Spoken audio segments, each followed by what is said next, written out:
చంద్రబాబు నివాసంలో మీడియా సమావేశం జరుగుతుంది. లైవ్ లో చూద్దాం. మీటింగ్స్ లో మేమందరం కలిసి అడ్రస్ చేయాలనుకున్నాం. 6వ తారీఖున ఏప్రిల్ 6 సూర్యాపేటలో, 9th April మహబూబ్నగర్లో, 13th April Visakhapatnam. ఇవన్నీ కూడా మొదటి విడత పోలింగ్ ఉండే కేంద్రాల్లో ఇవన్నీ పూర్తి చేసి రెండో విడత పోలింగ్ ఏదైతే ఉందో దానికి ఒక 2 మీటింగ్స్ అనుకుంటున్నాం. తిరుపతి, విజయవాడ, అవి కూడా టైమింగ్స్ అవన్నీ నెక్స్ట్ డిసైడ్ చేస్తాం.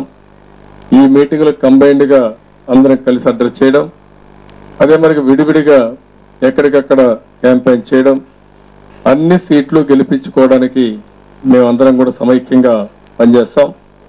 అదే మరికి ఈ రోజు నుంచి అందరి క్యాడర్ కూడా మేమందరం అపీల్ చేస్తున్నాం. మిగిలిన అపీల్ చేస్తారు.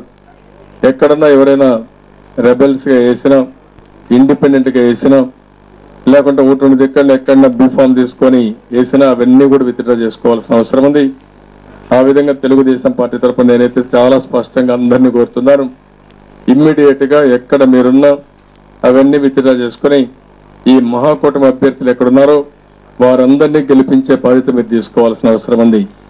ఆ విధంగా తీసుకోవడం కోసం ప్రతి ఒక్కరు కూడా పనిచేయాల్సిందిగా కార్యకర్తలందరినీ కోరుకుంటూ ఆ విధంగా చేస్తారని చెప్పి ఆశిస్తూ మరి ఒక్కసారి మేమందరం కలిసి పనిచేసేది ఈ కాంగ్రెస్ పార్టీ ఏదైతే ఉందో ప్రజా వ్యతిరేక కార్యక్రమాలుగా అవినీతులు కోరుకుపోయారు.